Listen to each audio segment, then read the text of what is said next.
Hey guys, Don here. Welcome to the $1 Million Minute. I'm going to talk about the things that have helped me kind of get to the $1 million mark and beyond. And what I want to talk today about is surgery. So my last day, this was a surgical day, and I find it hard to use surgery to get to the $1 million mark. I think there are a couple of ways you can do it, such as in-office surgery, maybe out-of-network surgery. Many doctors are talking about MIS surgery. If you notice in this podcast, I don't talk much about surgery. I used to do a little bit more. Now I do surgery every 1 to 3 months, depending on needs. I don't have many INDs that I have to do just in my practice. It tends to be more sports med. But I'll talk about the surgeries that I did today, and then kind of other things that are on my mind. But let me start with the other things that might be a little bit more interesting, or they're more interesting to me. So we did finally sign the paperwork for ModMed. We are switching from Athena to ModMed. And the main reason is it'll save us, for 4 doctors, probably, we're thinking between 50 and 70,000. And that's not just 1 year, that's like year by year. And the reason is we have a little bit smaller of a percentage in terms of what they're charging for the billing service.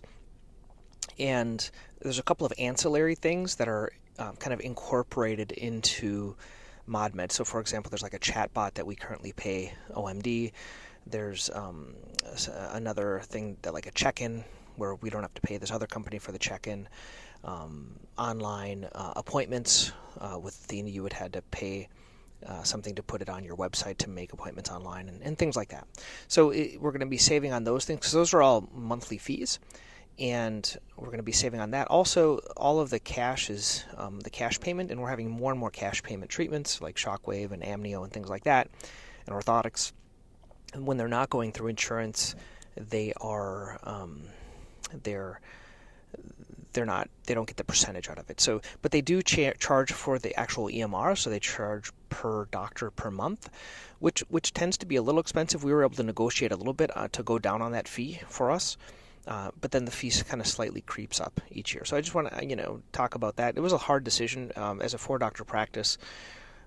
We've made a couple of big decisions this year. One was changing the website to save money. We were using another one that was quite expensive. It was I think it was somewhere I think initially it started at $500 per doctor per month, which is about $2,000, and then it went down to $250. But really, $1,000 for a website, unless they're doing a lot of other things, and it was just the website, it wasn't really worth it. So I already had another one that it was actually on Kajabi, so we transitioned that thing over. And the other thing we did this year was switching the medical record. So that'll take about 3 months, and I will kind of document the whole process. But I just want to kind of go through my thinking process. The way we did it was kind of objectively. I made a spreadsheet, and I kind of filled in the numbers, and I kind of looked at what our production was, how much cash we had, cash payments, and kind of put them both on paper, and the deal was kind of made sweet and went back and forth.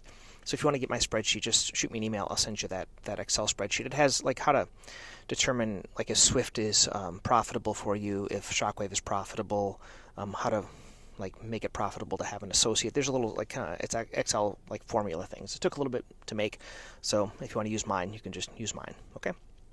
That's the first thing. Second thing that's kind of been on my mind, there's this process that I've learned a while back. It's called a strategy circle. So this is something that I've been using for a while, and I just want to kind of talk you guys through it. And this is something that helps me out. Like if I want to do something and improve something, I remember when I used to listen to a lot of like Earl Nightingale, he talked a lot about, you want to write down what you want to do. So for me, I want to help patients, and I want to do about 50 orthotics a month. You may have heard me talk about this before. I'm at about 20 to 25. My partners are doing 40 and 50, and so I want to figure out how to get there.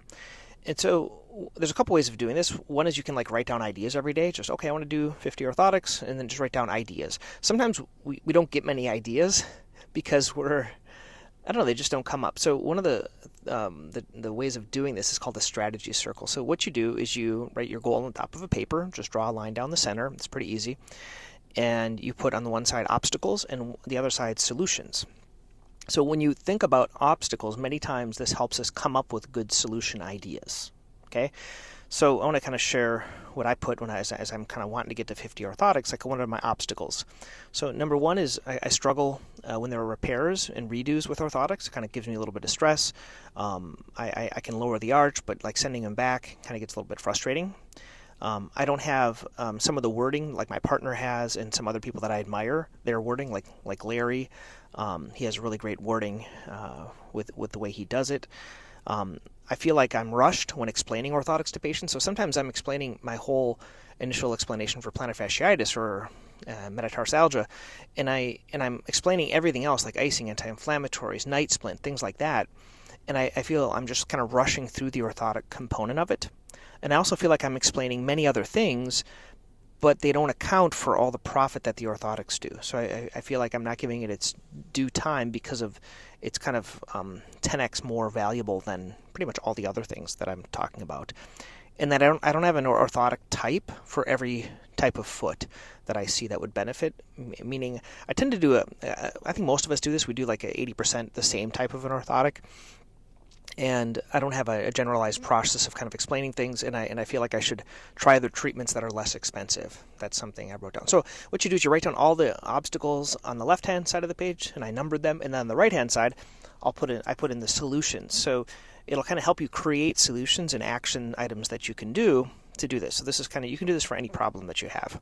So the solution, I'll go through them. So what are some of the solutions?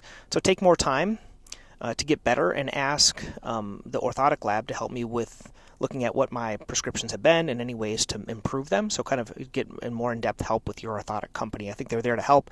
I do have a person at mine. I use both Northwest and Forward Motion.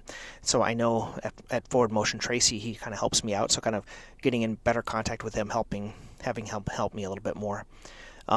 I want to transcribe some of the videos of some people that I respect. I really respect Larry Huppman. I don't know, I think Larry listens to this podcast, but I really like his explanation. And he has a lot of videos on his YouTube. So all you do is you go to the YouTube.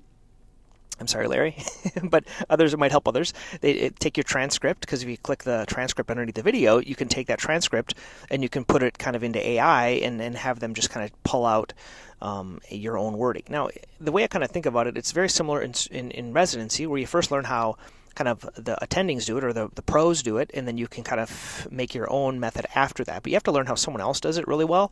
So there are a lot of people explaining these online that are very good at explaining it. Maybe you've had other colleagues. Maybe you're really good. I'm good, but I'm not like 40-50 pair good. So I think there's levels of good at doing, maybe I'm not excellent. And so I think there's a few things that I might be missing that I can improve. And I'm talking here in Massachusetts, like these are all cash pay. So maybe where Larry's at, maybe insurance covers them all. Okay, that might be one fact, but I'm not going to put that in. I'm going to kind of try. I think I can get there even if they're all kind of cash pay. I want to spend time connecting with patients. And I was listening recently to a podcast on magnetic marketing, and they talk a little bit about some almost like sales techniques where you get yeses with patients. So like, is your name John? Yes. Do you understand you need something to give you, more support and stabilize your foot? Yeah. Do you see how your foot's unstable? Yes. Getting yeses, and then including obviously and naturally in the script. So these are a couple of ways of kind of priming patients. This is kind of a sale, but if they really benefit them, and if you stick behind your product, it's something that's worth it. So I don't know if you've ever studied that, but that's something I kind of like to look at. I don't have a great wording yet. If I get it, I will share it with everyone. And then another thing, sometimes when I have my treatment sheets, if you've seen those, I have it's called a patient presentation. Basically, it's a PowerPoint. And in the top of the slide, it talks about what's most effective, and orthotics are up there on the top.